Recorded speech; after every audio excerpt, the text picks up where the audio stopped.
So this morning's practice, there was one question asked, and I think that question is quite relevant, and we should understand that question as well. The question was, and which is very normal, after we have been practicing for some times, and if we feel like we have gained some benefit of the practice, mind started to settle the mind in an object, and somehow mind beginning to search for something more than that. It's like our mind is like a fish that just taken out from the water and put it on the ground. Just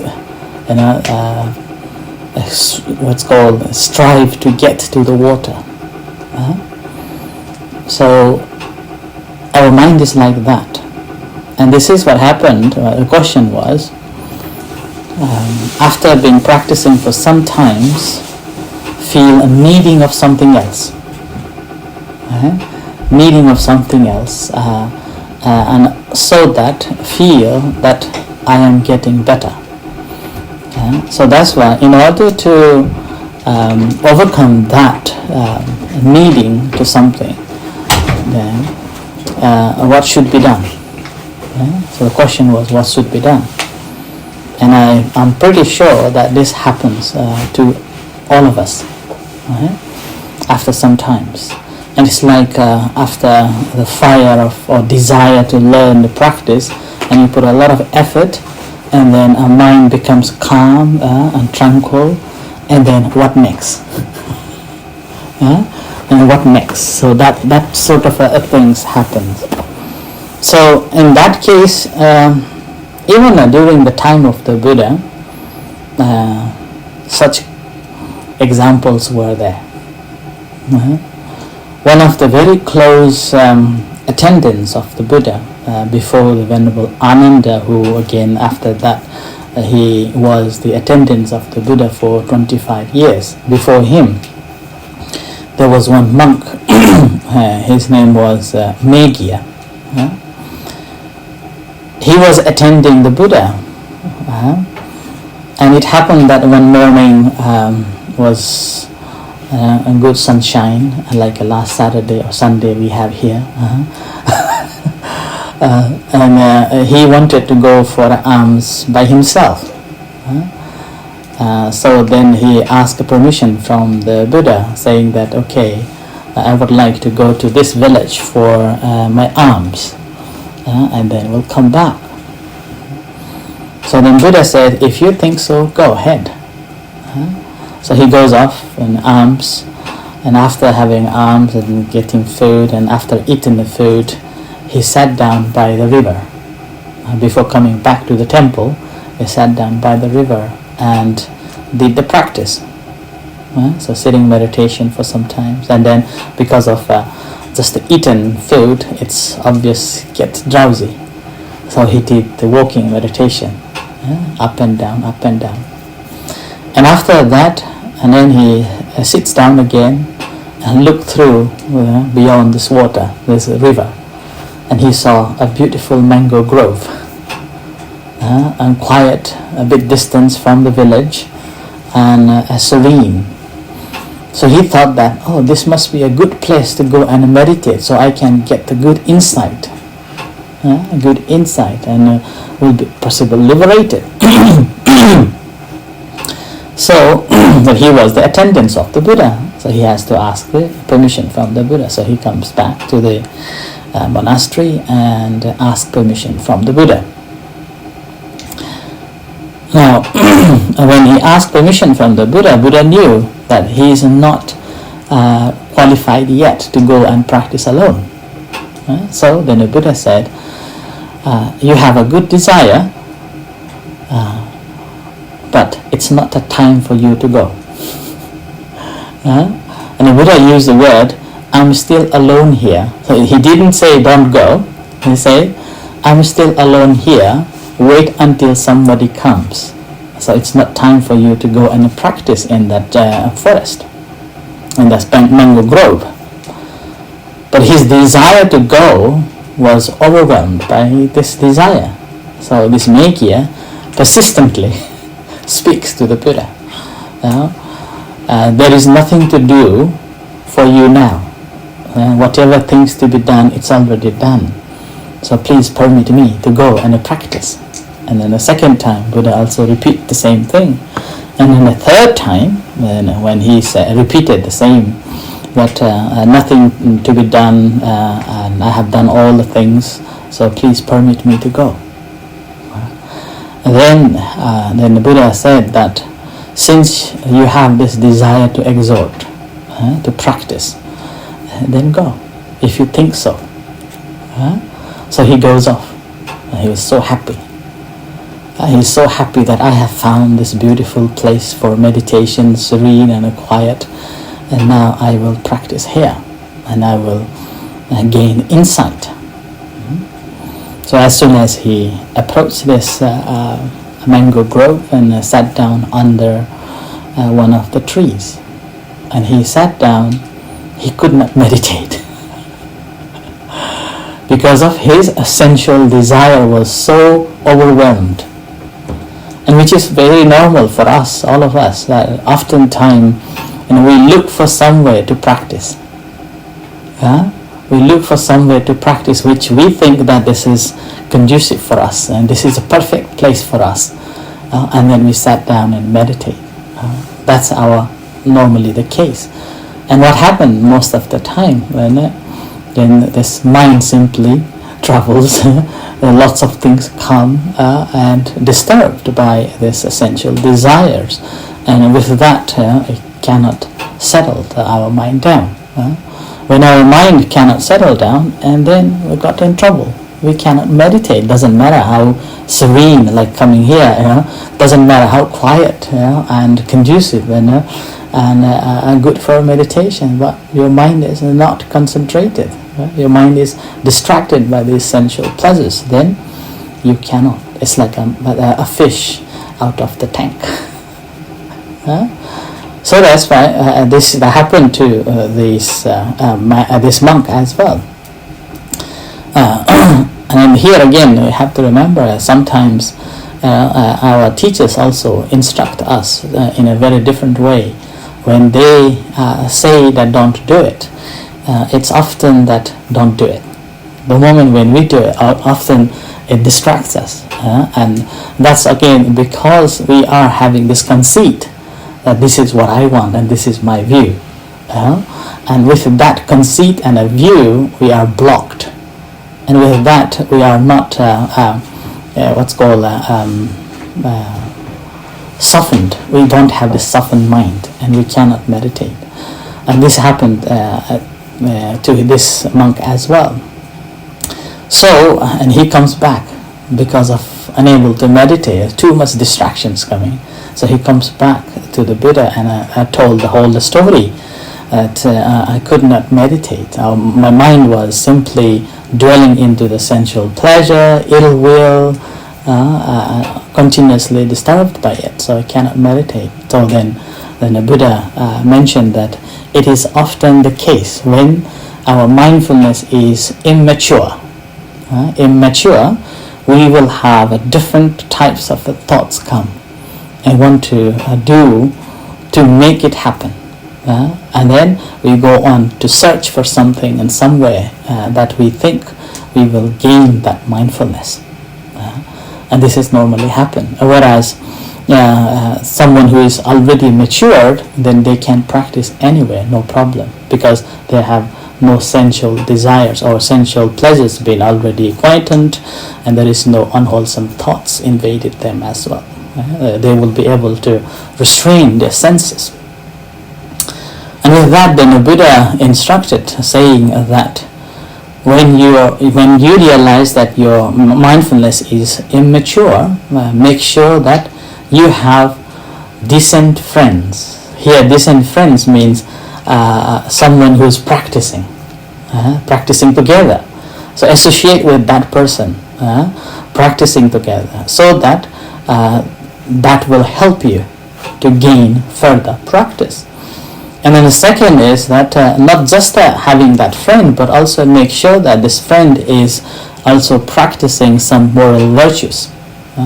According to the Buddhist principles, it will be like a 5 precepts. So not to kill, not to steal, not to have sexual misconduct, and not to lie, and not to take any intoxicants. So at least ability to reduce or restrain sometimes, some degree.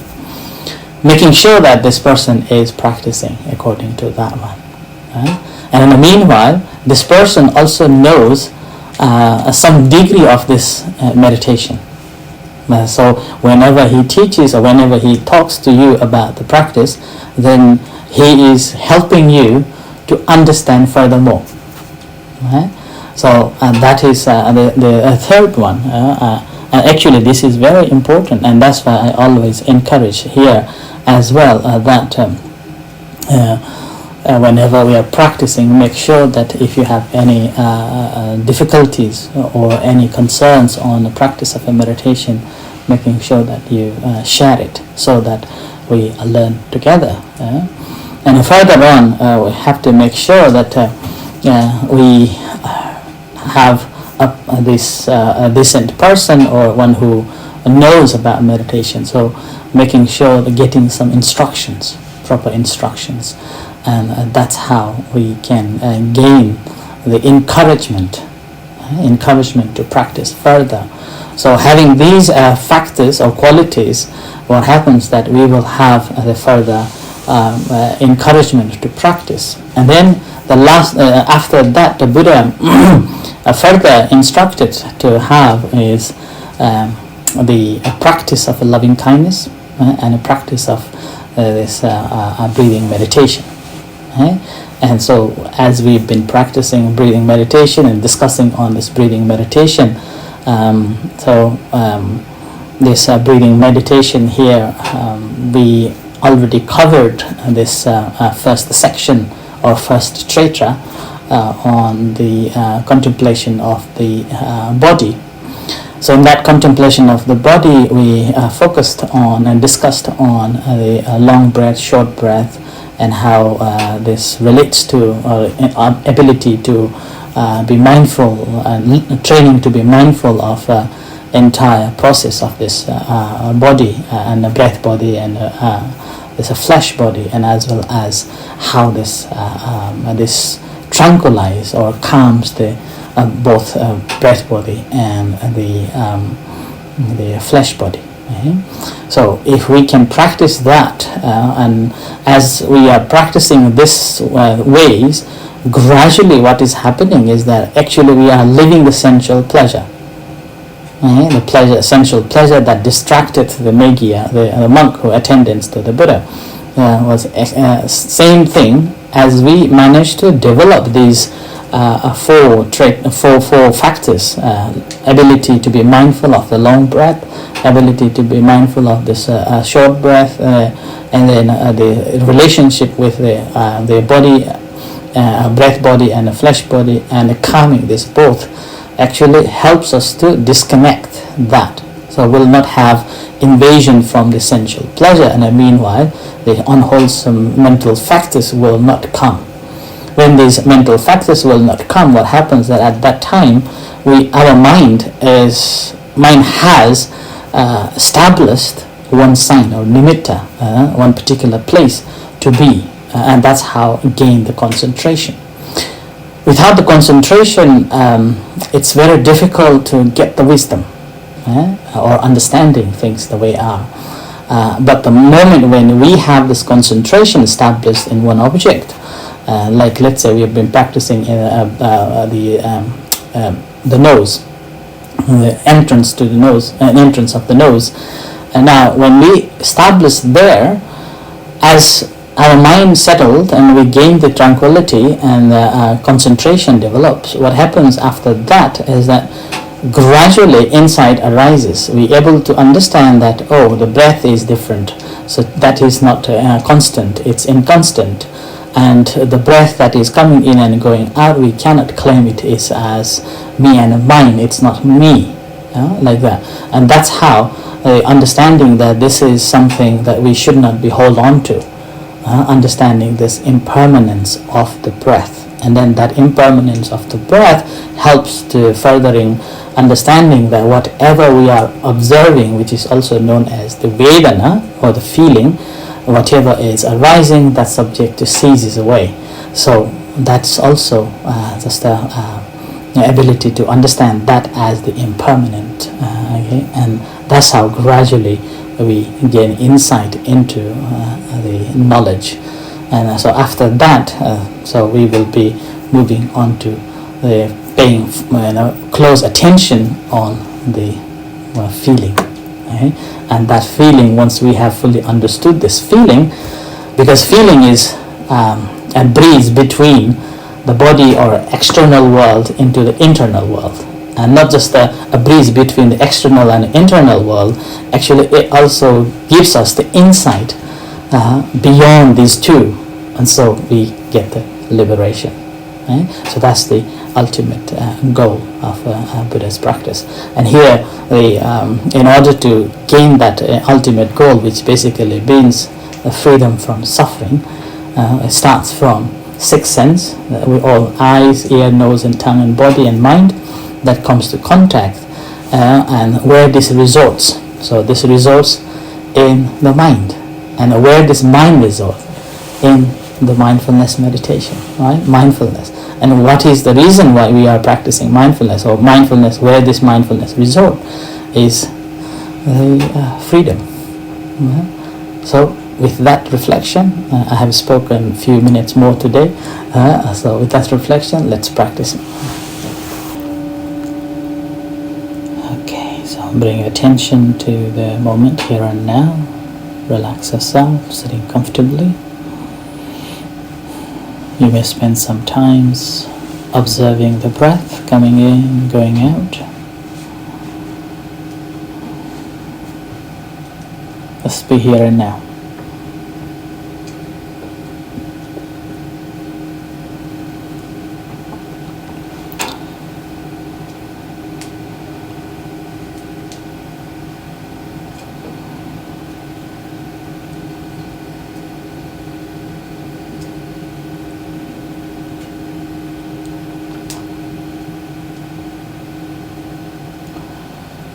So spend some time observing the breath.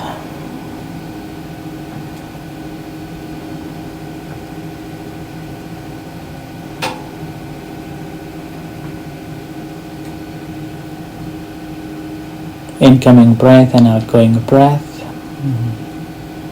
And you may extend it to observe the sound of the breath as it comes in and as it goes out.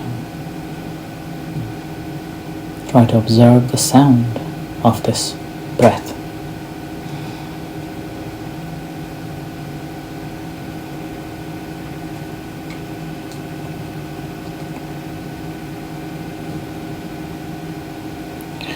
Along with the sound, try to observe the long breath in and long breath out.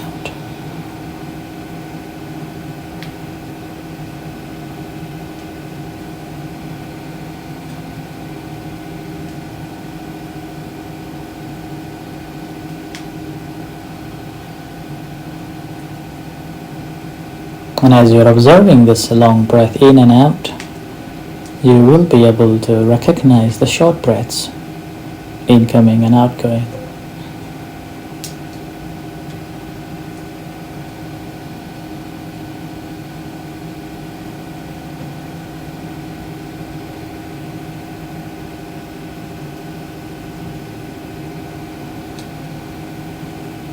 And with those two ways of breathing in and out, long or a short, try to notice the effect that happens to the body, how this is making some changes in our physical body. Is it the breath, and then is it the body that is making the breath to come in and out?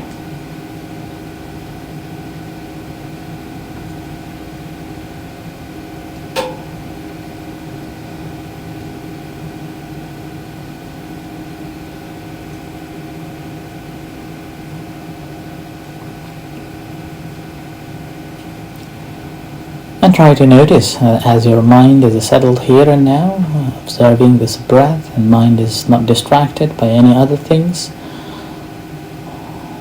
May able to observe the breath is getting calmer, our body becomes calmer, our feeling becomes gentle, mind becomes calm.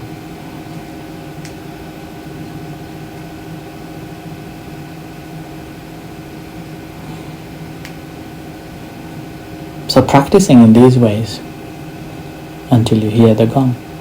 It doesn't matter you have to follow. Doesn't mean that you have to follow all these 4 ways of the practice. If you feel that your mind is restless and distracted, you may use even just a one breath. Maybe just observing the breath coming in and going out through your nostrils.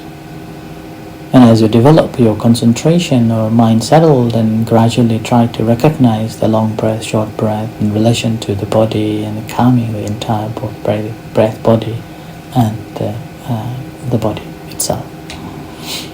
So continue practicing.